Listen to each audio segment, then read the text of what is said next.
data n'irya mwana n'irya mutima mweranda.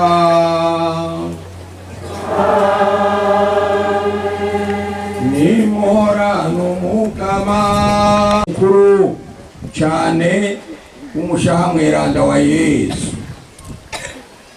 Ekleziya ibandanye twigisha kurukundo Imana kandi ukaturanga mu migenderanire tufitaniye n'abandi bantu.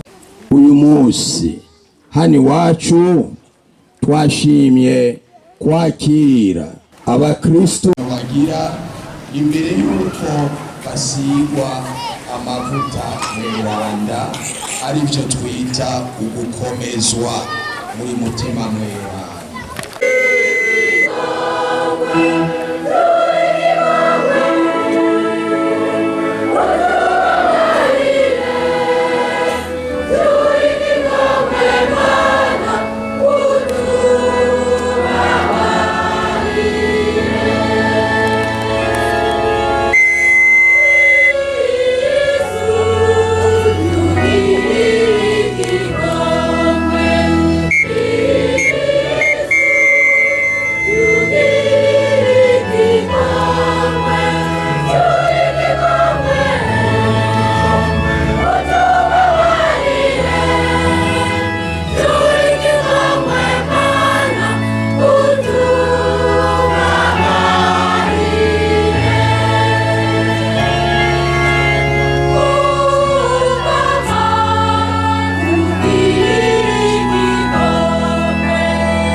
Imana ininazwe mwijuru.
Ivyo dusoma mu gitabo c'umuhanuzi Oze.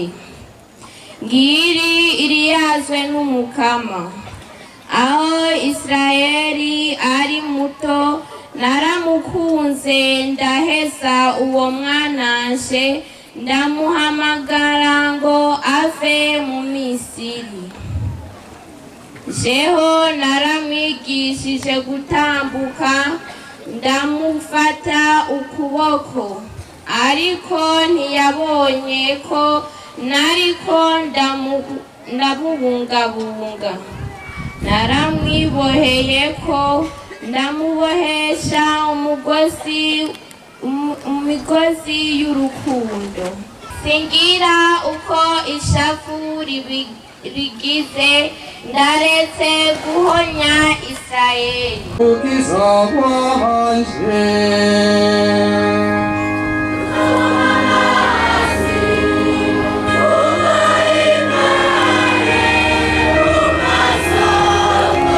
Nimuhorane Umukama.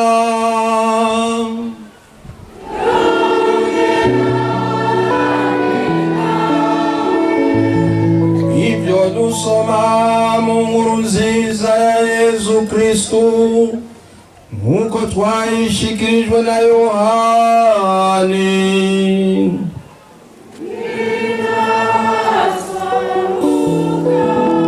Yezu amaze gucikana kubera ko wari umunsi wo kwitegurira Pasika, nkako isabato wari umunsi mukuru uhambaye. Abayahudi rero basaba Pilato ngo bavune amaguru y'abari babambwe baheze babakureho, boye kurekera imivyimba ku musaraba umunsi w'isabato. Abasirikare rero baraza bavuna amaguru y'uwa mbere n'ay'uwa kabiri muri bamwe babambwe hamwe na Yesu. Bashikiriye Yesu basanga yamaze gucikana, ntibamuvuna amaguru. Ari kumwe wo muri nyabasirikare amusogota icumu mu rubavu, haca hisuka amaraso n'amazi. Uwabibonye niwe yabishingiye intahe, kandi intahe yiwe ni iy'ukuri, kandi urya azi ko avuga ukuri ngo namwe mwemere.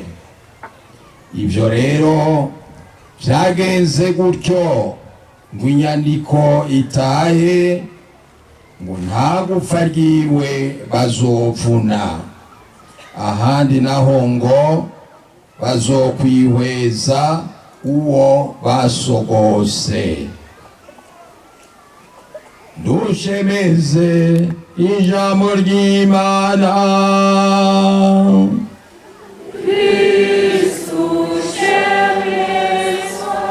Ana yakunze kandi bandanye ikunda umwe wese muri twebwe mu buzima arimwo. Nta n'umwe muri twebwe ari mu buzima bworoshe. Ubuzima bw'umuntu bwama ari intambara, ubw'umukristo bwama ari intambara ikomeye cyane, igoye, adashobora gutsinda atari kumwe n'uwo Serukundo, n'uwo yama ariko aramwereka urukundo, amuba hafi mu bihe byose by'ubuzima bwiwe. Iyo ntambara rero siyo twokwegeka ku bandi, umwe wese ategerezwa kumva ko ari gwiwe. Turwanya icitwa inabi cyose. Igihe turwanya ico cyose kiza kibangamiye ubuzima bwacu, na cyane cyane iyo kiza kidutesha ibanga, kitubuza kubaho dutumbereye inzira z'umukama, ntitukabibijuju, twuzura ubwenge bw'Imana, ubwenge bw'umukama butwereka aho ikibi kiri, ikibi icyo ari cyo, inabi iyo ariyo. Ubwenge bw'Imana bukatwereka n'ingaruka zitagira uwo zisiga iyo twaganjwe n'inabi, twaganjwe n'ikibi. Ntibishoboka ko ekleziya y'umukama, igihugu cy'umukama, cosasira indava inabi, ikibi, ikiza cica gisinzikaza ubuzima bw'abantu. Aha turi muri ekleziya, turi nk'abasoda, abasirikare, kuko dutegerezwa nk'uko byanditswe mu ibaruwa rya Pawulo mweranda ngo urakeye, umwijima watsinzwe, twambare ibirwanisho by'umuco. Mu Kilatini bavuga ngo induamur arma lucis, kuvuga ngo umwe wese muri twebwe yambare ibirwanisho by'umuco. Iryo jambo niryo nashimye gushimikira ko muri ibi byiyumviro bikeya cyane Mutima Mweranda yambwiye kubashikiriza muri aka kanya. Mwitegurira umwe n'abavyeyi banyu n'abagenzi banyu, umwe n'ababateguye, abigisha banyu hirya no hino. Uyu munsi iyi saha mwari mubirindiranye igishika. Rero ibya birori byo kuraganira no guhabwa isakaramentu byo gukomezwa muri Mutima Mweranda.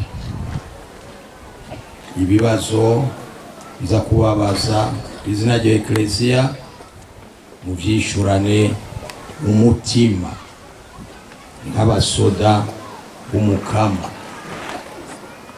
abasoda bineza. Bana banje, mukiri utwana dutoyi, abavyeyi barabazanye muri ekleziya, babarira umusaserdoti ngo babatize.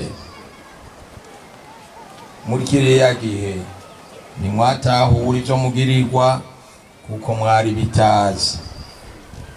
Ubuhoho mwaraciye akenge, kandi mwarigishijwe yuko ibatisimu yuhagira umuntu ca gicumuro c'inyanduruko camuka kuri Adamu na Eva.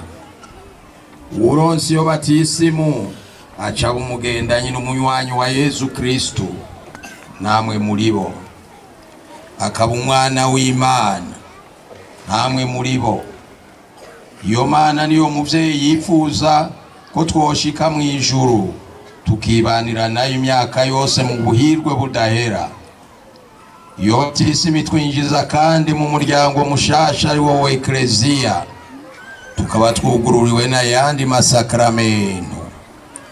Abasangiye uwo muryango barasangira n'ibisabisho kuko baba basangiye n'umuryango. Igihe abavyeyi baza kubasabira ibatisimu, baragaragaje mu kibanza canyu ukwemera. Baremeje yuko muzokwemanga ivyo Ekleziya yigisha, ko muzokwanka shetani n'inyoshambi zayo n'imigenzo mibi yose yotuma muhindana. Baremeye ko muzoba abakristu b'ukuri, abakristu b'umutima, basonera amabwirizwa y'Imana na Ekleziya. Aho rero babavugira kubera ko mwari bitazi. Noneho rero ubu mwarakuze, murazi ubwenge, murazi gutandukanya ikibi n'iciza. Ekleziya rero ibasaba ko mwebwe nyene ubwanyu mwokwiyemerera icese bya bindi byose abavyeyi banyu bemerera Imana mu kibanza cyanyu. Ariko hariho benshi muri mwebwe bavyiyemereye mu isakramento ry'ibatisimu, ariko uyu munsi bahamagariwe kubisubiramwo. Muzirikane rero, mutegere neza icizo ndagano mugira mushikirize icese zibabwiriza. None gabana banje n'abakuze muri Ekleziya, muri uyu mwanya mwitwa abana b'Ekleziya. Murashaka mwebwe nyine kwemerera Imana mu maso ya Ekleziya indagano benshi muri mwebwe abavyeyi banyu b'amaraso n'abibatisimu bemera mu kibanza cyanyu. Muremeye Imana Data rugira byose ari mu ijuru n'isi. Muremeye Yezu Kristo umwana wayo w'ikinege, umukama wacu, yigize umuntu akadupfira. Muremeye Imana mutima mweranda, isangira ry'aberanda, ikigongo abacumuye bagirirwa, izuka ry'abapfuye n'ubuhirwe budahera. Mubimenye neza bana banje, abantu bemera Imana bayikunda kandi bayigamburukira, shetani ibamanira ishari n'inzigo. Niyo yamibosha nabi ngo bacumuze. Shetani n'umwanzi w'imitima yanyu, nimuyirinde rero. Ntawugamburukira Yezu ngo yongera kundi ivyo shetani imosha. None bane banje, murahakanye shetani, umwanzi wa Yezu n'uwanyu. Murahakanye ibikorwa bya shetani. Murahakanye imitego yayo n'inyoshambi zayo zose. Ikindi abavyeyi banyu bemeye mu kibanza cyanyu nuko muzoba abakristu nyabo, abakristu b'umutima. Umukristu n'umwana w'Imana avukana na Yesu Kristo. Mwozigama rero inema yeza, mwokwirinda igicumuro cyose coyibanyagisha. Muzoyizigama nimwashira ukubute mu gukora ivyo Ekleziya yigisha, niho muzoja mu guhabwa neza amasakramento. Muremeye kugamburukira Papa umukuru wa Ekleziya Gatolika. Turatemeye. Ubu rero bana banje nimupfukame, muvuge mubikuye ku mutima igisabisho kirimo za ndagano zose zibatisimu.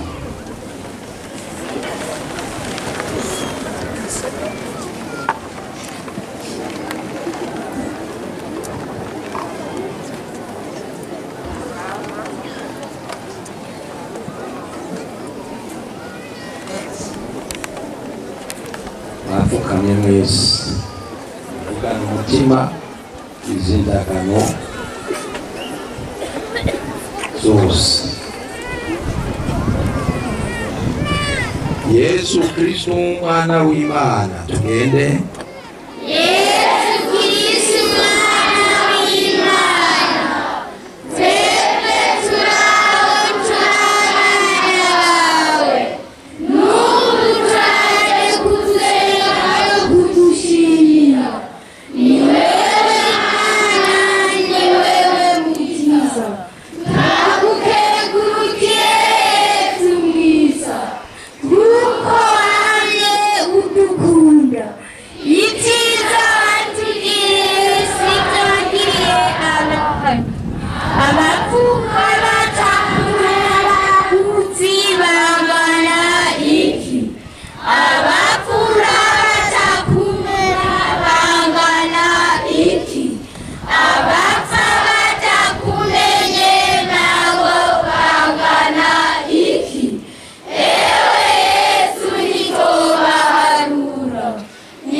None jewe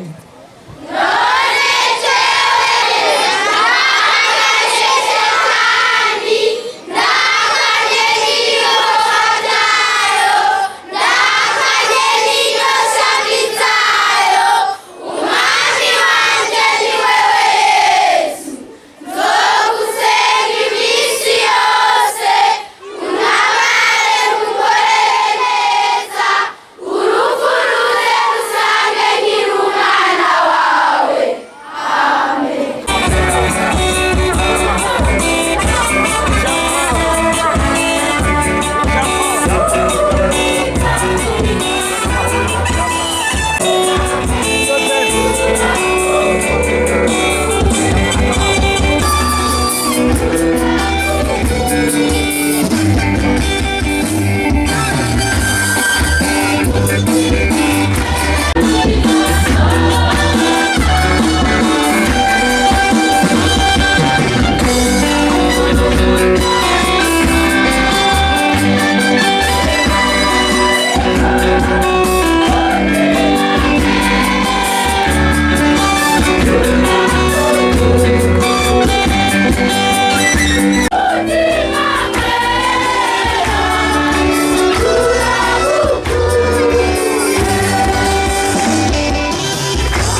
Mana nzima, we soko ridakama y'ivyiza byose, nuduhezagirire aya mashapure, imisaraba n'ibindi, bazoronke amahoro y'umutima n'umubiri, kw'izina rya Data n'irya Mwana n'irya Mutima Mweranda. Amen. Ushireko rero indirimbo zo gukenguruka.